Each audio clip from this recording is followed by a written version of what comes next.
Salamu kwa wote popote pale mnapotazama na kusikiliza sauti hii. Hii ni sauti ya Hamisi Mizigo, mwanafunzi wa mzaliwa wa pili Zuru la 100, ambaye ndiye mwalimu pekee wa kweli kwa nyakati hizi ambazo tunaishi. Ndugu zangu, katika hali hii inayoonekana kuna wengi ambao wanajiita kwamba ni walimu, wanajiita kwamba ni mitume, manabii, wachungaji, wakuu wa dini mbalimbali, lakini msingi wa yote ambayo wanayahubiri na kuyafundisha ni msingi wa udanganyifu, kwa sababu dini zote na mafundisho yanayotolewa na dini zote ni mafundisho ambayo yameharibiwa. Ni mafundisho ambayo lengo lake sio kubadilisha maisha ya watu ama kuwaongoza watu katika uzima, kama ambavyo wengi bado wanaendelea kudanganya. Badala yake, mafundisho ya kidini ni mafundisho ambayo yanalenga kulaza watu usingizi wa kiroho, kujaza ujinga, hofu na uoga katika maisha ya watu na kuwaongoza watu katika kifo cha kiroho. Lakini fundisho linalotolewa na mzaliwa wa pili Zuru la 100 ni fundisho ambalo linaleta mwanga katika taifa kwa ujumla. Ni fundisho ambalo linaleta mwanga katika maisha ya watu. Ni fundisho ambalo linafanya watu kuwa na ufahamu wa usahihi wa mambo kama yalivyokuwa, kama yatakavyokuwa, kama yalivyo. Ni fundisho ambalo linaongoza watu kujua ukweli, ukweli ambao unawafanya watu wawe huru, na fundisho ambalo linawaongoza watu katika uzima wa milele. Hii ndiyo sababu mzaliwa wa pili Zuru la 100 yeye ni mwalimu pekee wa kweli. Hakuna mahali pengine popote pale ambapo unapata fundisho la kweli, fundisho lenye uhalisia na usahihi pembeni ya mzaliwa wa pili Zuru la 100. Ni furaha kubwa sana ndugu zangu kuwa katika wakati huu, kipindi hiki ambacho mzaliwa wa pili Zuru la 100 yupo. Ni kipindi ambacho mababu zetu wengi walioondoka walitamani kiwe kwa wakati wao, lakini kwa sababu kila jambo lina wakati wake, na hii imeruhusiwa iwe kwa wakati wetu, wakati ambao mimi ninayezungumza mbele yako na wewe ndugu yangu ambaye unasikiliza sauti hii na unatazama video hii, upo katika dunia hii. Ni wakati mzuri ambao tunaishi, ni neema kubwa ambayo tuko nayo. Tuchukulie neema hii kwa uzito ndugu zangu, tuthamini uwepo wa mgeni huyu mkuu wa ajabu ambaye tuko naye, mzaliwa wa pili Zuru la 100, muleki, yani mwalimu. Ni yeye tu aliye chanzo pekee cha ukweli kwa wakati huu. Nina furaha kuwa tena mbele yenu kwa siku ya leo, na ninamshukuru zaidi sana Loba, muumba pekee wa kweli, na ninamshukuru mzaliwa wa pili Zuru la 100 kwa yale ambayo anaendelea kutupatia, maana yanaendelea kutusaidia na kutubadilisha hakika. Ninawashukuru pia wapendwa ambao mnaendelea kusikiliza mafundisho haya, mnaendelea kufuatilia mafundisho haya, mnaonyesha nia ya kuendelea kujifunza, mnauliza maswali na mnapata majibu kulingana na ukweli, na yanawasaidia kuendelea mbele. Hicho ni kitu kizuri ambacho badala ya mtu kusikia unatukana, unapuuza na unapishana na ukweli, ni vizuri unasikiliza. Ikiwa hujaelewa unauliza, na hata kama unapinga, pinga kwa maandiko kulingana na vile ulivyofundishwa wewe, ili uweze kupata majibu na uweze kuweka katika mzani, ulinganishe, na hapo moja kwa moja itakusaidia wewe kupata majibu ya kweli, kwamba ukweli ni upi na uongo ni upi. Hicho ni kitu ambacho ni kizuri sana. Kwa hiyo tunaishi wakati mzuri ndugu zangu, na niko tena mbele yenu kwa siku ya leo kwa ajili ya kuleta mafundisho haya ambayo tunayapokea kila wakati kutoka kwa mzaliwa wa pili Zuru la 100. Na mafundisho yetu ya siku ya leo yatatoka katika Karata DMC, kitabu cha maajabu. Hiki ni upande uliofichika wa Biblia, Karata Mbale. Ni kitabu cha maajabu kwa sababu ya yale yaliyo ndani yake. Hakika ni cha ajabu, maana ni cha ajabu. Unaweza kuagiza Karata DMC pamoja na vitabu vingine vyote ambavyo tayari vipo, usahihi wa historia za mapatriarki wetu, usahihi wa mambo yote kama yalivyokuwa hapo awali. Mzaliwa wa pili Zuru la 100 amerejesha, na unaweza kuagiza kupitia tovuti ya Leze, sio Zurula sana .com, popote pale unapopatikana katika dunia binakufikia. Basi tuingie moja kwa moja katika somo letu la siku ya leo, ambalo litapatikana katika karata DMC, na tutapata mafundisho kutoka kwa patriaki wetu kwa jina la Nginya. Nginya ndio yule ambaye katika vitabu vya dini, yaani Biblia za kisasa na vitabu vingine, walibadilisha historia yake wakamwita kwamba ni Ezekiel. Na sasa unapoenda kuandika katika mitandao mbalimbali ya kijamii Ezekiel, watakuletea picha ya mwanaume mzungu wakisema kwamba ndio huyu babu yetu. Hapana, huo ni wizi wa historia ya watu weusi, kwa sababu muhusika huyu jina lake la kweli ni Nginya na asili yake ya kweli ni mtu wa jamii nyeusi, kwa sababu mitume wa kweli, manabii wa kweli wote ni watu waliotoka, watakaotoka katika taifa la watu weusi, kwa sababu mambo ya kiroho ni swala la rangi. Hivyo ndivyo inavyotakiwa kueleweka, maana hivyo ndivyo ilivyo. Basi ujumbe wa somo letu la siku ya leo ni tubuni na mshike sheria. Tubuni na mshike sheria ndiyo ujumbe unaopatikana katika somo letu la siku ya leo. Tutasoma katika Nginya sura yake ya 15. Tutaanzia mstari wa kwanza ambao unasema: tazama, nafsi zote ziko chini ya nguvu ya neno la Loba, mkato.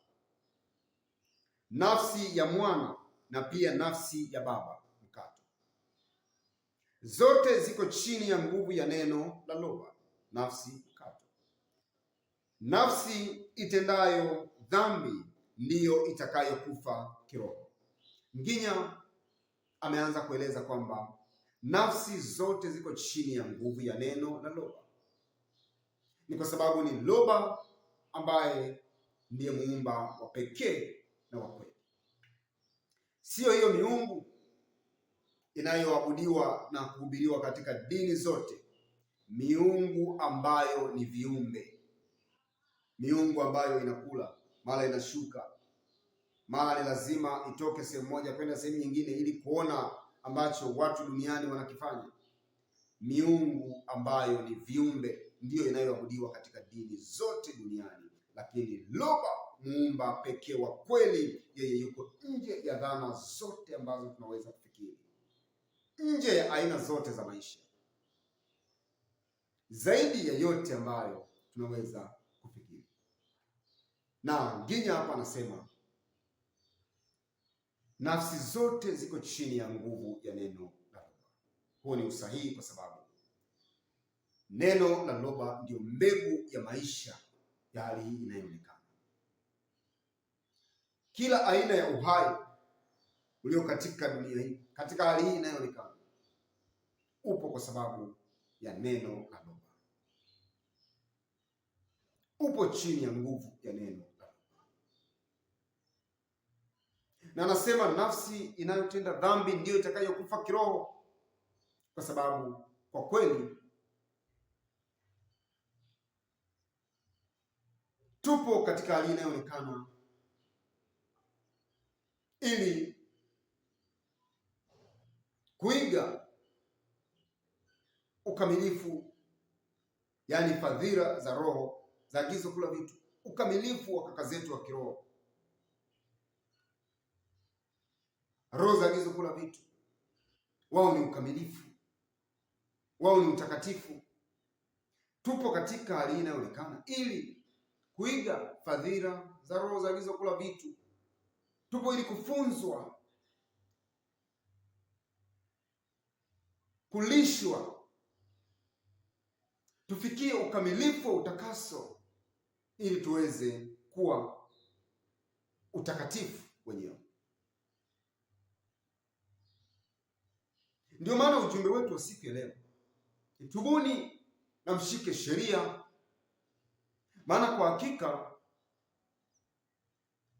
tumezaliwa katika misingi ya maisha ambayo ni ya dhambi. Tumelelewa katika misingi ya dini na imani mbalimbali ambazo ni dhidi ya neno la Loba, ambazo ni uongo. ambazo zimetuongoza katika mwenendo mbaya wa maisha, matendo yasiyofaa. Lakini tunahimizwa kutubu, kuacha mwenendo mbaya wa maisha na kushika sheria za neno la Mungu. Inayotenda dhambi ndiyo itakayokufa kiroho. Anaposema nafsi inayotenda dhambi ndiyo itakayokufa kiroho, ni kwa sababu nafsi ambayo haitendi dhambi haiwezi kufariki. Nafsi ambayo inakubali kuacha mwenendo mbaya wa maisha ya zamani, nafsi ambayo inakubali kufikia toba halisi na kuishi maisha ya kufuata sheria za neno, ni nafsi ambayo inapofikia ukamilifu wa utakaso inaingia katika uzima halisi.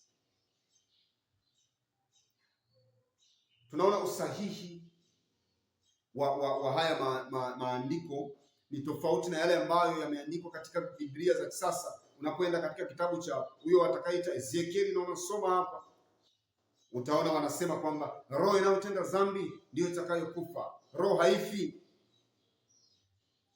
Roho haifi. Ni nafsi ambayo inatenda dhambi ndiyo inayoweza kufa, na hata nafsi ambayo haitendi dhambi, ambayo inatii sheria za neno, haifariki. Kwa hiyo ni vizuri ndugu zangu, tuwe na ufahamu, tuwe na utayari wa kubadilika, kufikia toba halisi, kutambua aina ya maisha ambayo tunaishi, kukubali kukosolewa, kukubali kurekebishwa, kuachana na uongo wa aina zote na kuingia kikamilifu katika ukweli ambao ni neno lake lilobatetee, na kushika sheria za neno ili tuweze kufikia uzima. Hakuna kingine, hakuna njia nyingine ya kufuata ili kufikia uzima. Ndugu zangu, ieleweke vizuri, ni kwa kushika sheria za neno la Mungu, ni kwa kuishi kwa kuongozwa na neno la Mungu. Hiyo ndio njia pekee yake ya kutuongoza kufikia uzima wa milele. Unaweza ukajifariji na ukajidanganya kwamba upo katika dini yako, upo katika ukweli, upo katika imani yako nje ya ukweli huu, ukadhani kwamba utafikia katika uzima wa milele. Hakuna njia nyingine. Tuweni na ufahamu wa jambo hili ndugu zangu. Na katika mstari wa pili Nginya anaendelea kusema, tupilieni mbali nanyi dhambi zote mlizotenda dhidi ya neno la ndoa. Ujumbe wetu wa leo ikumbuke kwamba ni tubuni na mshike sheria. Ndio maana katika mstari huu wa pili Nginya anasema tupilieni mbali nanyi dhambi zote mlizotenda dhidi ya neno la ndoa. Yaani badilikeni enyi watu weusi, enyi watu wawase, badilikeni, ondokeni katika hizo dini ambazo zinawaongoza katika kifo cha kiroho, ambazo zinawafariji. Ondokeni katika maisha ya mazoea ambayo mnaishi sasa, maisha ya kutetea dhambi, maisha ya kuhalalisha dhambi, maisha ya kujifariji kwamba sisi wote ni watenda dhambi, hakuna aliye mkamilifu. Ondokeni katika aina hiyo za imani, ondokeni katika aina hiyo ya mafundisho, ondokeni katika aina hiyo ya maisha. Tupilieni mbali nanyi dhambi zote mlizozitenda dhidi ya neno la Mungu. Aina zote za maisha ambayo tuliishi dhidi ya neno la Mungu.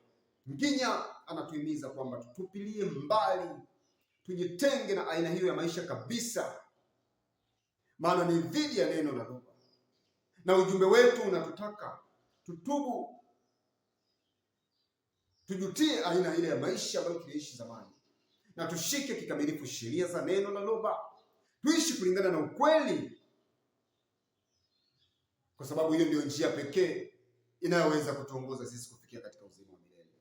Nginya anahimiza taifa la watu weusi, anahimiza taifa la mtu wa asili, lakini anaongea na watu ambao wanapenda ukweli, maana ukweli haubagui mtu. Yule anayependa ukweli, anaposikia ukweli na kuishi ukweli, neno linampatia uzima. Katika mstari wa 3 Nginya anasema jifanyieni moyo mpya, kuna mabano, tubuni.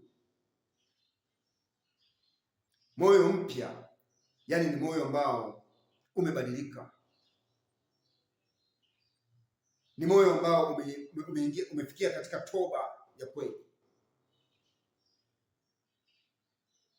Ndio maana kwenye mabano ameweka tubuni, jifanyieni moyo mpya, kwenye mabano tubuni, na hari ya roho mpya, kwenye mabano na mshike sheria.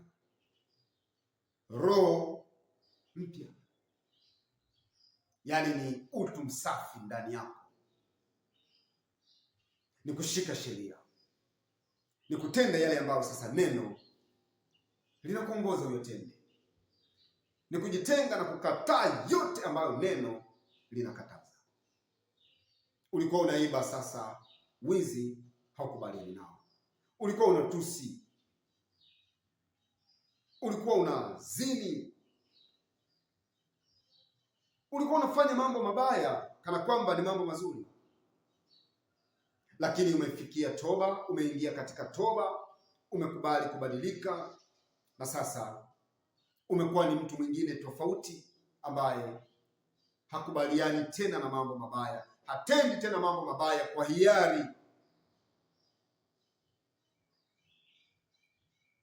Utu wa ndani yake umebadilika. Sasa anadhihirisha mambo mema, anadhihirisha tabia njema, anadhihirisha mwenendo mwema. Ndivyo ambavyo neno linatuisi, ndivyo ambavyo neno linatuongoza. Kwa maana inafaa nini mfe kifo kiroho watu wasioanzishwa wawase? Anauliza Nginya katika mstari wa 3. Inafaa nini mfe kiroho watu wasioanzishwa wawase? Inafaa nini ndugu yangu, wewe unaing'ang'ania mafundisho ya uongo katika hizo dini? Inafaa nini ufe kifo cha kiroho kwa kung'ang'ania kutenda dhambi, kwa kung'ang'ania imani za ajabu ajabu ambazo zinapinga neno lake Lubatete, kwa kung'ang'ania mafundisho ambayo ni dhidi ya ukweli? Inafaa nini ndugu yangu mweusi, wewe unayependa ukweli, inafaa nini ufe kifo cha kiroho? Kwa sababu fundisho lingine lolote nje ya ukweli huu unaotolewa na Mzaliwa wa Pili sura ya 100 ni fundisho linalokuongoza katika kifo cha kiroho. Dini zote katika dunia hii zipo kwa ajili ya kufanya watu wafariki kifo cha kiroho. Wewe ndugu yangu unayesikia ujumbe huu, kwa nini ufe kifo cha kiroho? Ndugu yangu, kaka yangu, dada yangu, unayeng'ang'ania hizo dini, unatetea hizo dini, kwa nini ufe kifo cha kiroho? Na wakati ukweli uko mbele yako, unausikia ukweli mbele yako, kwa nini ufe kiroho ndugu yangu? Kwa nini? Ni kwa sababu unaona, ukiacha kwenda kwenye hizo dini, mchungaji wako atakupigia simu, atakuulizia uko wapi. Ni kwa sababu wazazi wako watachukia wewe ukiachana na hizo dini. Ni kwa sababu mwanaume unayempenda yupo katika hizo dini, kwa hiyo unatakiwa ubaki katika hizo dini, katika uongo, ile hali unasikia ukweli mbele yako. Ni kwa sababu mwanamke unayemtaka yupo katika hizo dini, kwa hiyo unabaki katika hizo dini kwa ajili yake, ile hali unasikia ukweli mbele yako. Ni kwa sababu unapewa sadaka, ni kwa sababu watoto wako wanasomeshwa na waumini katika hiyo dini, si ndio? Ni kwa sababu unakaa kwenye nyumba ambayo wanadini wenzako wanakulipia kodi, sio? Ndio unakubali kufa kifo cha kiroho kwa ajili hiyo. Mbona wengi tulikuwa huko, wengi tumetumika katika hizo dini, tumehubiri katika hizo dini. Wale wanaonifahamu mimi wanaelewa ninachokisema. Tumehudumu kwenye hizo dini, tumehubiri mafundisho ya kidini ambayo tulikuwa tunafikiri kwamba ni ukweli, kumbe ni uongo. Na tulipopata neema ya kusikia ukweli, tumekimbilia uzima, tumekimbilia fundisho ambalo lina uzima ndani yake, fundisho ambalo ni ukweli, fundisho ambalo halina hila nyuma yake, fundisho ambalo halina mpango wa udanganyifu nyuma yake, fundisho ambalo ni usahihi wa mambo, fundisho ambalo linaleta uhuru wa kweli ndani ya mtu, fundisho ambalo linaongoza mtu katika uzima wa kweli. Kwa nini ufe kiroho, ndugu yangu? Chagua uzima. Uzima unatokana na fundisho la kweli, na ukweli ndio huu unaosikia mbele yako. Ukweli ni mzaliwa wa pili Zurura 100, yeye anayetufunulia haya ambayo tunayaleta kwako. Kwa nini ufe kiroho, ndugu yangu? Nginya anauliza, kwa nini mfe kiroho? Watu wasioanzishwa wawase. Ndugu zangu, tupilieni mbali hizo dini. Hazipo kwa lengo la kuokoa maisha yenu, bali kuangamiza. Tupilieni mbali kila aina ya dini wase. Afrika yangu, jitengeni, kataeni kila aina ya fundisho lililo dhidi ya neno lake Loba Tetee. Neno la Loba ndio ukweli na ndio njia pekee inayotuongoza kuelekea katika uzima wa milele. Sikia ewe mtu mweusi, chukua hatua sasa. Katika mstari wa 4 Nginya anaendelea kusema, hakika mba mutatedi mkato, sifurahii kuona nafsi ikifa kiroho, wakati bado inaweza kutubu. Kwa hivyo badilisheni mtazamo wenu na muishi. Ndugu zangu, weusi wenzangu, Waafrika wenzangu, na wote wanaopenda ukweli katika dunia nzima, sikieni hapa. Ni Mutatedi, kaka yetu wa kiroho, ambaye anazungumza. Anasema mba mutatedi, yaani mimi Mutatedi sifurahii kuona nafsi ikifa kiroho. Andiko hili pia ukienda ndani ya Biblia za kisasa katika kitabu cha huyo watakaita Ezekieli, pia utasikia ni Mungu wao anayesema hivyo kwamba mimi Mungu sifurahii kufa kwa mtu mwenye dhambi. Mimi Mungu, ni Mungu anayezungumza kwa kinywa chake kwamba mimi Mungu sifurahii kufa kwa mtu mwenye dhambi. Lakini Loba, muumba wa pekee, yuko nje ya hiyo dhana za kuongea kukinywa. Loba sio kiumbe auongee unakinywa maana yake. Loba sio kiumbe, yuko nje ya dhana hizo. Lakini miungu ya dini, ndugu zangu, tunaposema ni viumbe, kwa sababu inaongea na watu, inaonekana mbele za watu. Lakini unaona usahihi.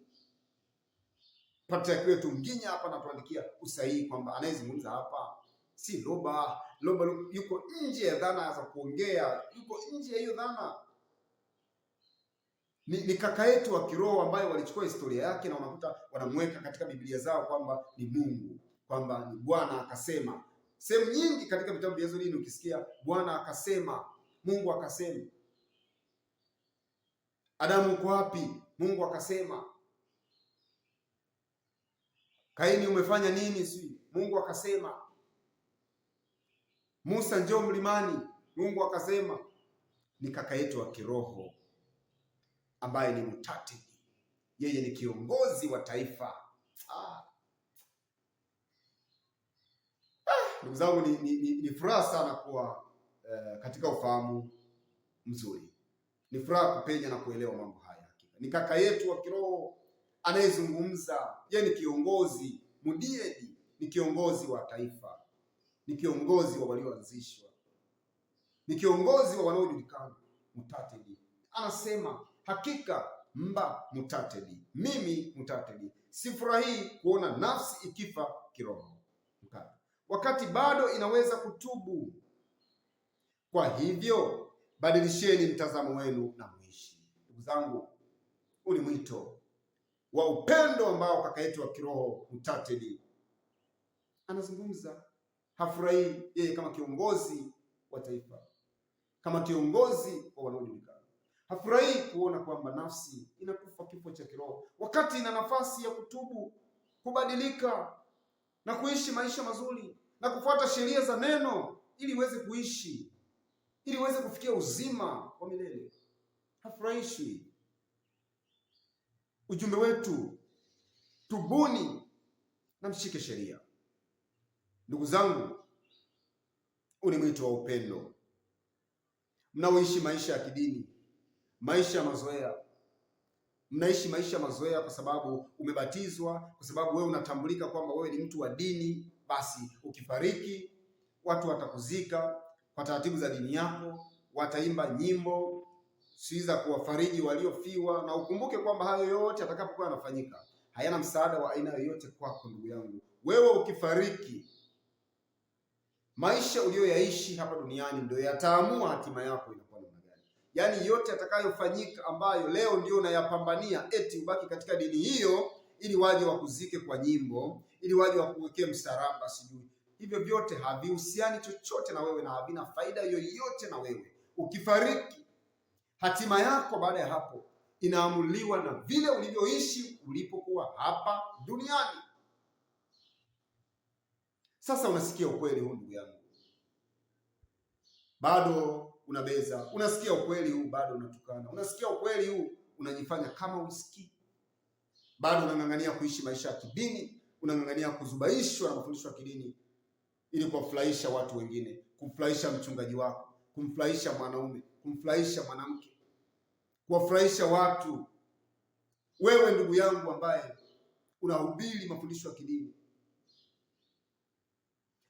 wengi wenu mnasikiliza ukweli huu na mnajua kabisa kwamba mko katika uongo. Kweli mnachokihubiri ni uongo, lakini mnalinda utukufu wenu kwa watu, mnalinda heshima mliojiwekea kwa watu, na alafu baada ya hapo hatima yako inakuwa ni nini? Mutatedi, kaka yetu wa kiroho, anasema mba Mutatedi, mimi Mutatedi sifurahi kuona nafsi ikifa kiroho, wakati bado ina nafasi ya kutubu, bado ina nafasi ya kutubu. Ndugu yangu, wengi mtakuja kusema sasa unajua mambo haya tumeyakuta ndio yako hivi, wazazi wetu wametulea katika haya mambo, kwa hiyo kama misingi ilishaharibika, sasa sisi tutafanya nini? Tunatakiwa tu kuishi tu kwenye hayo kama yalivyo, tufuate tu mambo kama yalivyo. Mimi nakwambia hapana. Kama msingi umeharibika, usiseme kwamba hauna cha kufanya. Wewe kama ni mwenye haki, wewe kama ni mtu unayejulikana, wewe kama ni mtu unayependa ukweli, nakwambia msingi kama umeharibika, na unakuja kugundua kupitia mafundisho haya, unagundua kwamba kumbe nilijenga huduma yangu hii ya uchungaji, nilijenga katika msingi ambao ni wa uongo. Yaani nachunga watu katika njia ambayo ni ya uongo, nafundisha watu uongo, naongoza watu katika uongo ambao hata mimi nilikuwa nafikiri ni ukweli. Sasa umejua hayo, ondoa huduma yako kwenye msingi wa uongo. Usiseme nitafanya nini sasa, ondoa, jenga huduma yako katika msingi ambao ni wa ukweli. Fuatilia mafundisho haya ya kweli, yakae ndani yako vizuri, alafu huduma yako hiyo ulionayo ya kufundisha, fundisha watu kweli. Huduma yako hiyo ulionayo ya uchungaji, chunga watu katika njia ambayo ni ya kweli. Usiseme nitafanya nini, unacho cha kufanya. Wewe kama ni mtu anayependa ukweli, wewe kama ni mwenye haki, ni mtu anayejulikana, unaposikia ukweli na nia yako wewe ni njema, ondoa huduma yako katika msingi wa uongo. Jenga huduma yako katika msingi wa ukweli ambao ni neno lake lobatete hili unalolisikia hapa. Ni haya ambayo Mzaliwa wa Pili sura 100 ameturejeshea. Msingi wa kweli ni maandiko ya kweli. Hubiria watu ukweli, fundisha watu ukweli, ongoza watu katika njia nzuri, lakini kwanza wewe mwenyewe ishi ukweli halisi. Katika mstari wa 5 Nginya anaendelea kusema kwamba nitawafanya mpite kiroho chini ya fimbo mkato, nami nitawaweka kiroho katika vifungo vya agano linalotokana na neno la Loba Tete. Hii ni ahadi ambayo Mutafedi, kaka yetu wa kiroho, kiongozi wa taifa, anaiweka na ipo kwa wale wanaosikia ukweli na kukubali kuishi kulingana na ukweli, wale wanaotubu kuacha maisha mabaya, kuacha maisha ya dhambi na kuishi kwa kushika sheria za neno la Mungu. Hii ni ahadi ambayo ipo kwamba atafanya mpite chini ya fimbo. Chini ya fimbo hii inaweza kuwakilisha pia kukaa katika ulinzi wa neno lake. Na anasema nitawaweka kiroho katika vifungo vya agano linalotokana na neno la Mungu. Agano linalotokana na neno la Mungu daima ni kufanya watu wafikie ronge la bwindea, yaani uzima wa milele, ni kutufikisha katika furaha ya milele, ni kutufanya kwa salama kwanza katika hali inayoonekana, na kisha thawabu ambayo ni longe la bwindea, uzima wa milele mwisho wa nyakati, yaani katika utimilifu mkuu. Tubuni na mshike sheria. Ndugu zangu weusi, kwanza acheni kuzubaishwa na hizo dini, acheni kutishwa, acheni kudanganywa. Msitishwe na maneno ambayo wao wanayatumia, msitishwe na lugha zao wanazozitumia katika hiyo mikusanyiko yao, msitishwe. Hakuna uzima katika dini yoyote katika dunia hii. Uzima unapatikana katika fundisho la kweli ambalo ni neno lake Loba Tete. Amkeni ndugu zangu, tubuni mwache maisha mabaya, tubuni mwache maisha ya dhambi, tubuni kutoka katika maisha mabaya mnayoishi. Ndugu zangu, shikeni sheria za neno lake Loba Tete, mkubali kukaa chini ya fundisho la kweli, fundisho linalotolewa na Mzaliwa wa Pili sura 100, ambalo ndio njia pekee ya kweli kuelekea katika uzima wa milele. Mimi ni mtu huru, nimeijua kweli, imeniweka huru. Huo ulikuwa ni mstari wetu wa mwisho kwa siku ya leo. Tumejifunza kutoka Karata DMC ujumbe unaosema tubuni na mshike sheria. Tumesoma katika Nginya sura yake ya 15 mstari wa kwanza mpaka mstari wa 5. Loba muumba pekee wa kweli anaendelea kujitukuza kila wakati.